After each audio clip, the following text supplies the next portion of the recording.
Reporte minero y energético. Hola, ¿cómo están ustedes? Les doy la bienvenida a un nuevo capítulo de Reporte Minero y Energético. Los invito a seguirnos en Instagram y en LinkedIn y por supuesto también a conversar con nosotros a través del hashtag Reporte Minero a través de X. Una caída del 11% respecto a su versión anterior en lo que registró el catastro de inversiones mineras elaborado por Cochilco, el que considera los proyectos que las empresas mineras contemplan materializar en la próxima década. Frente a un escenario en que la ventana de tiempo que tiene el país para aumentar la producción de materiales estratégicos como el cobre y el litio para la transición energética se ha ido reduciendo, el cómo se abordarán estas brechas para reactivar las inversiones en la industria será clave para nuestro desarrollo económico. Para analizar este escenario es que hoy conversaremos con el ministro de Economía, Nicolás Grau. Además, y de cara a las metas de descarbonización de nuestro país, los desafíos en materia de infraestructura, de generación y de transmisión con menores costos, conversaremos con Javier Tapia, director ejecutivo de la Asociación de Transmisoras de Chile. Y como cada semana, revisaremos las principales noticias de la industria minera y energética. Acompáñenos y comente el capítulo de hoy en X, utilizando el hashtag Reporte Minero. Y con más de 400 permisos en el proceso de aprobación de un proyecto minero y el aumento de costos sostenidos que ha tenido el sector, el futuro de la producción de minerales como el cobre y el litio es una preocupación para la economía local. Para conocer los caminos, para ir reduciendo las brechas en la materialización de los proyectos de inversión, conversamos hoy con el ministro de Economía, Nicolás Grau, quien ya nos acompaña acá en el estudio. ¿Cómo le va, ministro Grau? Un gusto saludarlo. Muy buenas tardes. Hola, Felipe. Buenas tardes a ti.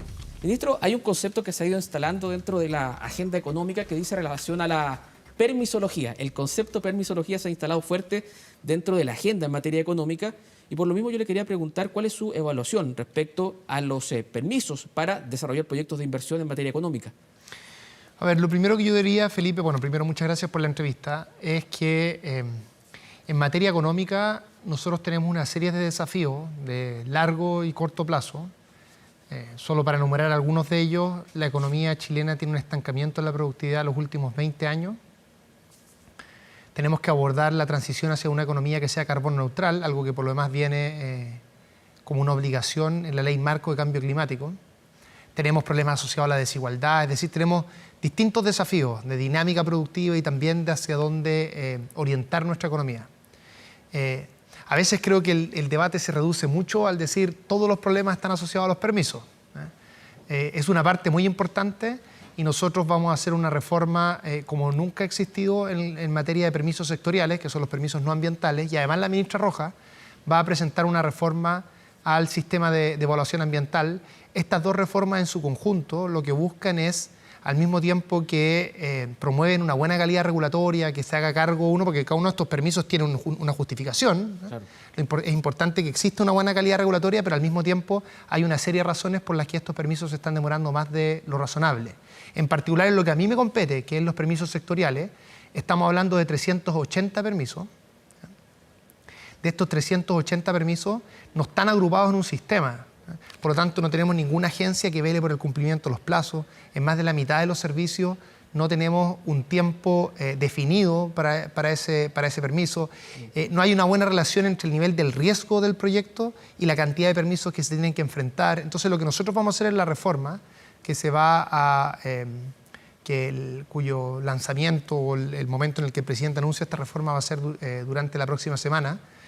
Lo que vamos a hacer en esta reforma es crear un sistema de permisos sectoriales que va a permitir reducir los tiempos, que va a permitir reducir las posibles incertidumbres asociadas a todo este proceso, va a mejorar el funcionamiento y todo esto lo vamos a hacer sin bajar la calidad regulatoria, que es fundamental acá, porque lo que uno no debe olvidar en esta conversación es que cada uno de estos permisos tiene una lógica, busca protegernos de algún potencial problema, de algún potencial riesgo. Entonces el desafío acá es cómo mantener esa calidad regulatoria, seguir protegiéndonos de esos riesgos al mismo tiempo que bajamos de forma muy sustantiva los tiempos de tramitación. Y eso es justamente lo que vamos a hacer. Sí, ministro, al final este equilibrio, ¿no?, que a veces cuesta mucho entre hacer crecer la economía del país, pero a la vez también respetando, me imagino, el cuidado del medio ambiente. Y por lo mismo se lo pregunto en el sentido de que, como usted nos anticipaba, vamos a tener anuncios justamente durante la próxima semana. ¿Cuánto esperan ustedes que se reduzcan los tiempos para desarrollar proyectos de inversión?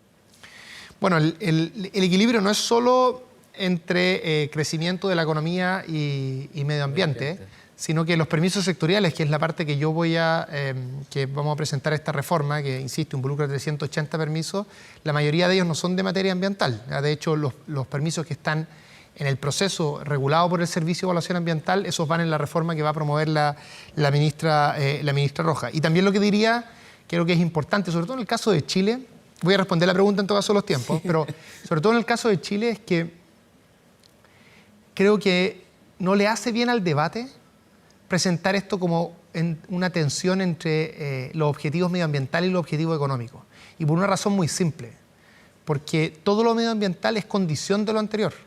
Si nosotros no hacemos las transformaciones que necesitamos para hacer de nuestra economía una economía carbono neutral, una economía que genere menos desechos, que cuide la biodiversidad, no vamos a tener economía, no vamos a tener las condiciones que tenemos ahora en las décadas que siguen. Así que desde la perspectiva nuestra, sí, hay mucho que hacer en materia de permisos. Vamos a presentar reformas sustantivas en materia de permisos, pero no como una contradicción entre medio ambiente y desarrollo económico, sino como una forma de tener un mejor diseño, más racional, mejor articulado, más moderno de lo regulatorio. Ahora, ¿cuánto vamos a reducir los tiempos?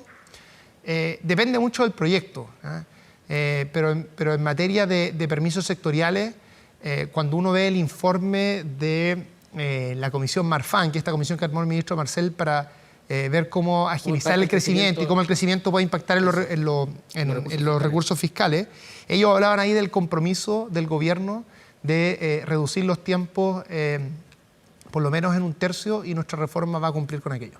Ministro, a propósito de este proyecto, como usted bien mencionaba, fue un tema que estuvo dentro del debate cuando se presentaron los resultados de la Comisión Marfan, y ha sido también una petición de diversos gremios empresariales, productivos, etcétera, de ir reduciendo justamente los tiempos de espera para desarrollar proyectos de inversión. ¿Cómo espera usted que se desarrolle también el debate legislativo, considerando que no ha sido fácil la tramitación de diversos proyectos por diversos motivos, pero no ha sido fácil justamente la tramitación de diversos proyectos del área económica? Lo primero que diría, que es importante para quienes nos están escuchando, que este es un proyecto de ley que a veces uno lo asocia solo a los grandes proyectos de inversión. Sí. Pero esto no es así, porque los permisos sectoriales se requieren, por ejemplo, para poner un restaurante, por decir algo. A veces algunos proyectos más pequeños del rubro del turismo. Empresas de menor tamaño, en el fondo, que hacen una inversión y que en el caso de ellos todos sus permisos son sectoriales, porque no tienen ningún permiso, no tienen que pasar por el sistema de evaluación ambiental. En ese caso, incluso, el efecto de nuestro proyecto de ley va a ser aún mayor. Entonces vamos a tener un efecto bien importante en los grandes proyectos de inversión, pero también vamos a tener un efecto, de hecho, más grande incluso, en los proyectos de inversión menor. O sea, los permisos sectoriales son, digamos, un proceso que tienen que enfrentar todo tipo de inversión sin importar su escala. Voy al tema legislativo. Lo primero que uno debería señalar es que este es un proyecto ambicioso. Es un proyecto que va a intervenir más de 30 leyes. O sea, es muy amplio. La razón principal, déjame explicarla porque además tiene que ver con un contenido relevante del proyecto. ¿Por qué va a intervenir tantas leyes? Por distintas razones, pero una de las razones es porque este proyecto de ley, en el caso de más de 90 permisos, va a habilitar para que en el caso de esos permisos, bajo ciertas condiciones de bajo riesgo, se puedan reemplazar esos permisos por declaraciones juradas. Es decir, no es una reforma que elimina permisos, sino que hace que ciertos permisos se puedan reemplazar por declaraciones juradas en ciertos casos, para ciertos proyectos. Y eso tú lo tienes que habilitar legalmente, por lo tanto tienes que intervenir muchas leyes. Entonces, claro, cuando uno se plantea un proyecto así de ambicioso, que crea un sistema de permisos sectoriales, entendiendo que los permisos sectoriales, como funcionan ahora, no es una cosa que creó este gobierno, esto viene de más de 100 años de historia republicana, en que poco a poco se fueron agregando permisos, cada uno de ellos con una lógica, con un sentido, pero cuando uno lo ve de forma sistémica, no están bien organizados, no están bien articulados y tienen todos los problemas que declaraba con anterioridad. Entonces, el desafío de nuestro gobierno y de lo que nosotros estamos a cargo es solucionar el problema. Un problema que, por supuesto, no se creó durante esta administración. Y, por supuesto, una ley de esta envergadura implica un desafío en la etapa legislativa importante. Ahora, ¿qué he visto yo? Yo lo primero es que he visto muy buena disposición de todos los sectores políticos de avanzar en esta materia. También del mundo empresarial. nosotros le presentamos esto al Consejo Consultivo de Empresas de Menor Tamaño y hubo una muy buena recepción. Le presentamos esto a la CPC, también hubo una muy buena recepción. Lo hemos presentado en distintos ámbitos, lo hemos hablado con líderes políticos de todos los sectores políticos y lo que vemos es un buen ánimo a trabajar en esto y sacarlo lo más pronto posible. Así que, a pesar de su complejidad, a pesar de que es un proyecto muy ambicioso que va a abordar este desafío que se viene acumulando por décadas, y que no se había abordado hasta ahora y este gobierno tiene la decisión de solucionar este problema, a pesar de toda esa, digamos, del tamaño del desafío, yo estoy muy optimista respecto a que vamos a lograr avanzar con rapidez en el trámite legislativo. Ministro, lo quiero llevar del ámbito de la permisología, ese concepto que se ha ido instalando, ¿no?, de toda la economía hacia el sector minero. Porque la cartera de inversiones mineras para la próxima década ha caído a su mayor nivel de los últimos 6 años. ¿Cómo se va a trabajar también en esa área, en lo que tiene que ver con la minería en el sector más, o en el área más sectorizada del ámbito minero, considerando la importancia que tiene hoy día para la economía chilena? Bueno, allí hay, distintas proyecciones. Por ejemplo, la proyección del catastro de bienes de capital. Se vio, de hecho, que una vez que se aprobó el royalty, ese catastro de bienes de capital aumentó en más de 7.000 millones de dólares para la inversión en los próximos 5 años.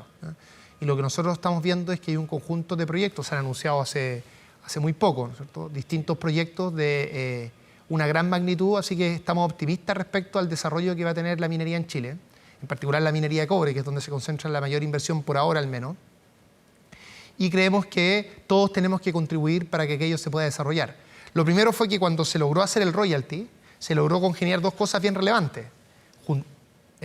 Aumentar la recaudación fiscal, estamos hablando en torno a medio punto del PIB, al mismo tiempo que dio certeza y dio claridad para los próximos años, y eso hizo que aparecieran y se reactivaran proyectos de inversión que estaban detenido o esperando justamente que se resolviera esta incertidumbre.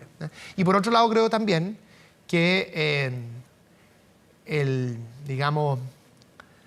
estas señales que se están dando por este gobierno de hacer reformas muy sustantivas en materias de permiso, tanto en la parte ambiental, que lidera la ministra Rojas, como en la parte de los permisos sectoriales, que me toca liderar, yo también creo que eso es una señal que va a tener impacto en decisiones de inversión. Una de las cosas que hace la Comisión Marfan es que traduce cuánto podría significar una reducción de 1/3 de los tiempos totales de un proyecto de inversión en materia, cuál sería el equivalente en materias tributarias. Y ven que hay una equivalencia bien importante. O sea, esto significa en la práctica una reducción de costos e incertidumbres que va a acelerar la inversión en nuestro país. Y además han pasado otras cosas. O sea, acabamos de tener una noticia súper importante, tal vez de las noticias económicas más importantes de los últimos años, en el acuerdo entre Codelco y SQM, que tiene muchas dimensiones ese acuerdo, muchas, pero una muy importante es que va a implicar más inversión. Claro. Es un acuerdo que va a permitir aumentar la inversión, aumentar la producción y también transitar hacia una tecnología que tenga un menor impacto ambiental. Ministro Grau, lo último que le quería preguntar es a propósito de este acuerdo que usted menciona, ¿no?, entre Codelco y SQM. ¿Cómo se van a hacer cargo también de las quejas y los reclamos que han advertido justamente algunos pueblos originarios, los pueblos atacameños, que de alguna manera ellos no estaban muy conformes, ciertos sectores, ¿no?, con este acuerdo? ¿Cómo ven eso y cómo se va a compatibilizar con el acuerdo finalmente que logran y que se habla de invertir hasta el año 2060? Bueno, primero explicar un poco este acuerdo. Sé que lo han conversado antes, pero creo que es bueno de contexto antes de comentar el tipo de reacciones que ha tenido, que en general han sido reacciones bien positivas. Lo primero es que este es un acuerdo que implica que desde el año 2025 va a existir una nueva empresa, que no existe ahora, que es público-privada, donde Codelco va a tener la mitad de las acciones más 1 y SQM va a tener las acciones restantes. Esta nueva empresa va a integrar toda la operación, van a migrar a esa empresa los trabajadores, el capital, todo de lo que existe actualmente. Eso va a implicar en la práctica que Codelco se transforme en el corto plazo en una de las empresas líderes a nivel mundial en materia de litio. Y eso no es solo más recursos fiscales, que va a permitir, por supuesto, abordar una serie de desafíos, algunos de ellos que tenemos como país y otros que tenemos que avanzar a través del pacto fiscal, sino que además va a permitir que Codelco adquiera un conocimiento un aprendizaje que va a ser estratégico. Codelco ya es la empresa líder mundial en cobre, ahora va a ser una de las líderes en litio, y eso es una muy buena noticia para quienes nos están escuchando, porque lo que significa es que todos nosotros, cada uno de los que estamos viendo o participando en esta entrevista, estamos representados nuestros intereses a través de Codelco, y significa que el litio, que es algo tan importante para cada uno y cada uno de nosotros, va a ser explotado bajo el liderazgo de una empresa que representa a las chilenas y a los chilenos. Ahora, este acuerdo tiene una serie de dimensiones, y una dimensión muy importante es la relación con las comunidades indígenas que están en el entorno del Salar de Atacama. Y ahí yo diría distintos temas. Lo primero es que la relación con las comunidades es un elemento central no solo del acuerdo, sino de toda la Estrategia Nacional del Litio. Esto es tan así que cuando el presidente anunció la estrategia, lo primero que hizo después de ese anuncio fue ir a tener una reunión con el Consejo de Pueblos Atacameños. La ministra Williams, además, que es quien lidera todo este proceso de la estrategia, ha liderado un proceso de diálogo con las comunidades para conversar de la estrategia en general. Además, lo que habría que señalar es que estas dos empresas que se están uniendo, lideradas por Codelco, también hicieron un acuerdo con el Consejo de Pueblos Atacameños para hacer un trabajo tripartito que permita desarrollar en conjunto todo lo que va a suceder en el Salar de Atacama. Y lo último que uno tendría que señalar es que este acuerdo, que es muy importante para el país, que es un acuerdo histórico, no reemplaza el proceso de evaluación ambiental. La resolución ambiental que se tiene actualmente en el Salar de Atacama por parte de SQM permite operar más o menos hasta el 2030. Es decir, durante esta década tiene que empezar un nuevo proceso de evaluación ambiental para la producción futura, desde el 2031 en adelante. Y ese proceso de evaluación ambiental, además de todos estos diálogos que estoy comentando, involucra también, por supuesto, la participación de las comunidades indígenas. Entonces, tanto el pasado, el foco de nuestra estrategia, lo que estamos haciendo actualmente como gobierno, las cosas que ya ha hecho Codelco en conjunto con SQM, y también los procesos de evaluación ambiental que se tienen que abordar a futuro, todas estas etapas han involucrado y van a involucrar una fuerte participación de las comunidades indígenas. Ministro, nos queda un minuto y a propósito y le quiero preguntar cuál es el futuro que tiene la Empresa Nacional del Litio. ¿Ese proyecto sigue en paralelo, sigue en pie o pierde cabida, ¿no?, con la presentación de este acuerdo entre Codelco y SQM? ¿Cuál es el futuro de esta Empresa Nacional del Litio? La agenda legislativa en materia minera es un tema del Ministerio de Minería. Yo no puedo hacer anuncios en esa materia, pero sí puedo hacer un comentario más general. Una parte importante, más no toda la Estrategia Nacional del Litio, pasaba a juicio del gobierno porque el Estado tuviera una participación en la producción. Este acuerdo que se acaba de anunciar por parte de Codelco y SQM avanza en esa dirección y avanza de forma sustantiva. Como comentaba antes, estamos hablando de que Codelco va a ser una de las empresas líderes a nivel mundial en producción de litio desde el 2025 en adelante. Cómo el avance que estamos teniendo a través de la participación del Estado con las empresas que ya existen, tanto Codelco como a futuro también Enami, cómo eso implica una evaluación de cómo debe ser presentada la Empresa Nacional del Litio, a qué se tiene que dedicar esta empresa, cuál debe ser su orientación, es algo que, por supuesto, en su minuto tiene que anunciar la ministra Williams. A mí no me corresponde decir eso, pero lo que sí yo puedo decir es que uno de los objetivos fundamentales que busca la Estrategia Nacional del Litio es tener participación del Estado en la producción y en la extracción de este mineral que es crítico para el mundo.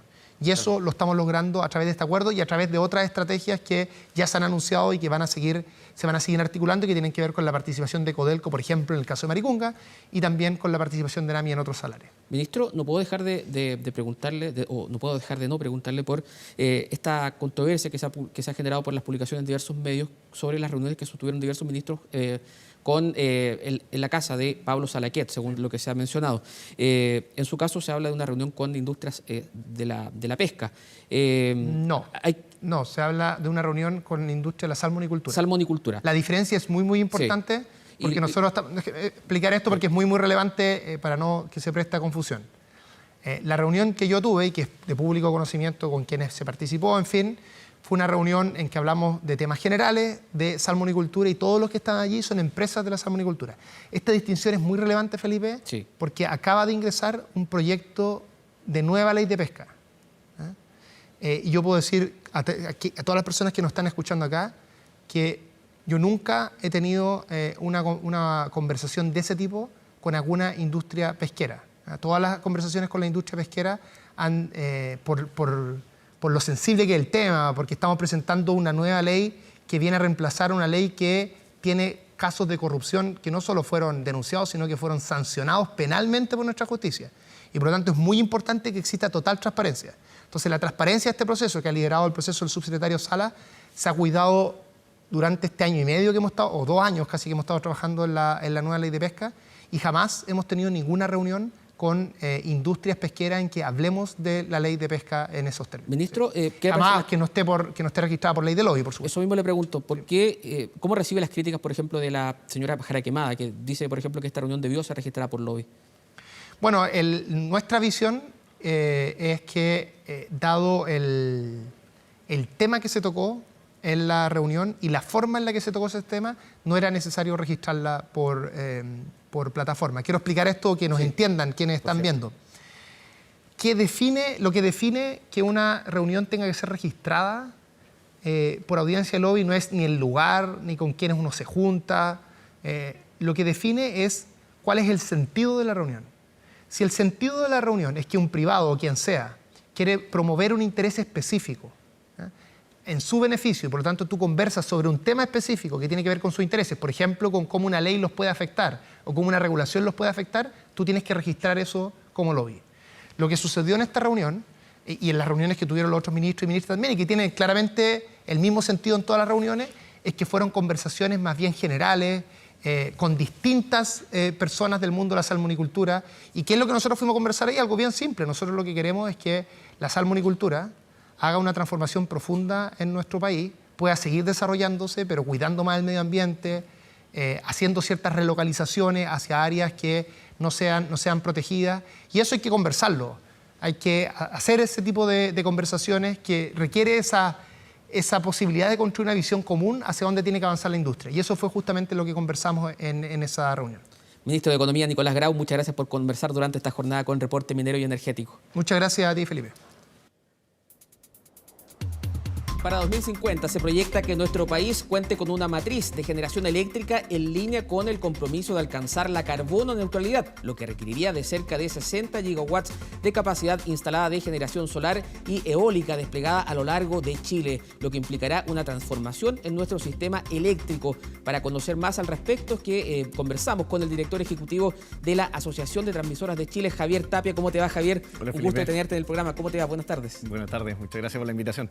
Javier, bueno, estamos comenzando recién el año, un 2024 que arranca con muchos desafíos, y para la industria de la transmisión, ¿cuáles son los principales desafíos, los principales lineamientos que se ven para este año que recién comienza? La industria eléctrica tiene 2 metas muy claras al año 2050. Tú bien dijiste una, que era el desafío de transformar esto, de electrificar consumo y de hacer la transformación energética. Nosotros llamamos descarbonización, básicamente al año 2050. Tenemos otra meta que también está al año 2050, que es mejorar nuestros índices de calidad de servicio. Los índices de calidad de servicio implican menos horas de corte en muchas partes de Chile. Es muy común cuando uno está en la playa, por ejemplo, que se le corta la luz en alguna hora del día. En muchas localidades ocurre eso. Y eso implica fortalecimientos de redes. Lo que nosotros estamos esperando de cara al 2024 y de cara a la próxima década incluso, porque esta es una industria que avanza, digamos, a pasos de décadas, digamos, a largo plazo, con una mirada a largo plazo, es fortalecer las redes eléctricas y fortalecer la infraestructura eléctrica en general. Esto implica líneas nuevas, esto implica almacenamiento nuevo, esto implica distribución nueva, esto implica fortalecer lo que hoy tenemos con una mirada, como te digo, siempre de cara a lo que es el desarrollo a futuro. Javier, ¿y es una falsa dicotomía esto de esta discusión que a veces se da entre más transmisión o más almacenamiento? ¿Cómo ves tú ese debate que se da también en materia energética? Así es. Se escuchan voces de repente, claro, en el corto plazo necesitamos más almacenamiento, en el largo plazo quizás menos líneas, etc. Nosotros somos de la posición de que en realidad necesitamos no hacer competir la infraestructura. ¿Necesitamos más almacenamiento hoy día? Sí, necesitamos crecer de acuerdo a nuestras propias estimaciones. El año pasado o antepasado, ya para el 2022, digamos, hubiéramos necesitado crecer al menos en un 900 mega en almacenamiento. Al menos debiéramos haber invertido 1.000 millones más en lo que es transmisión. La infraestructura no compite en sus distintas partes, digamos. El almacenamiento no va a reemplazar las líneas nuevas que necesitamos, tanto a nivel general, nacional, y mucho menos en las líneas zonales, que son aquellas que llegan a las ciudades. Ahí necesitamos poner mucho ojo en lo que es transmisión zonal, que es la llegada, ¿no?, de esta gran carretera nacional hacia cada una de las ciudades. Eso, digamos, necesita un refuerzo relativamente importante, y eso no lo vamos a reemplazar con almacenamiento necesariamente. Entonces son tecnologías absolutamente compatibles. Eso es lo que necesitamos ir planificando. ¿Cómo esa compatibilidad, cómo va a ser ese mix, cuál va a ser la proporción de uno u otro que nos va a permitir en el fondo tener mayor robustez en el sistema? Ya que mencionaba el tema de la infraestructura, ¿cuáles son los desafíos para el sector de la transmisión, considerando que estamos en esta transformación, ¿no?, de energía que se producía a carbón hacia energía que utiliza energías renovables? ¿Para ustedes supone un desafío en términos de infraestructura o es más o menos parecido?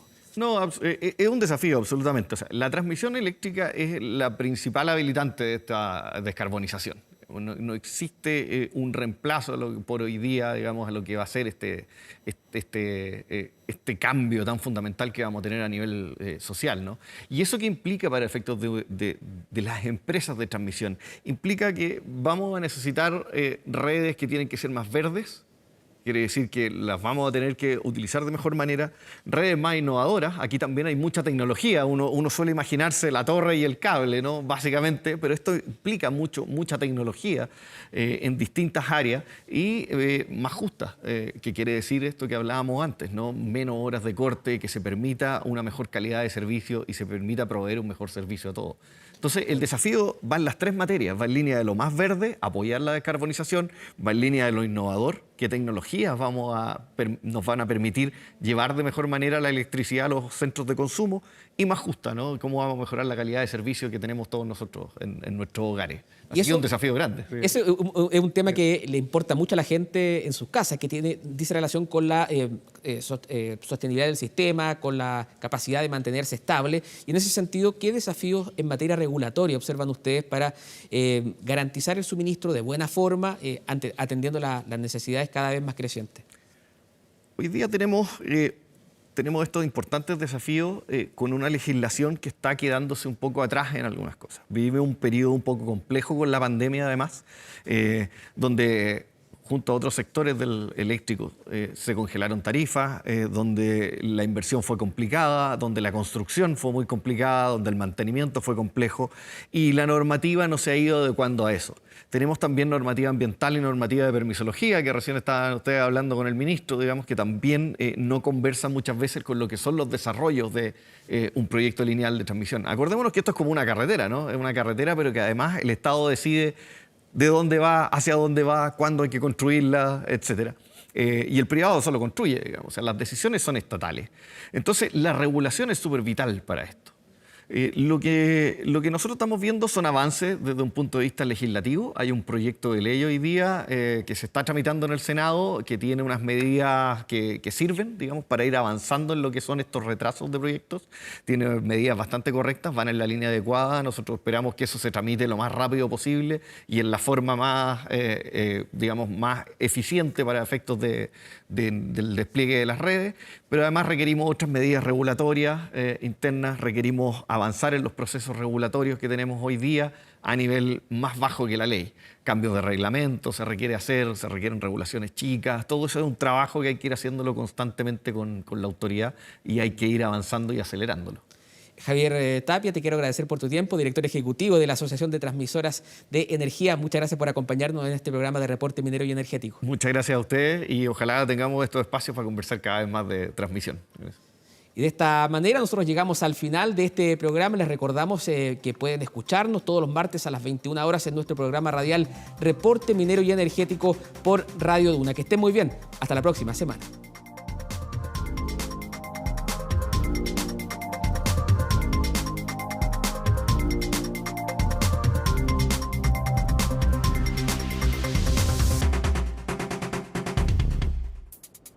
Reporte Minero y Energético.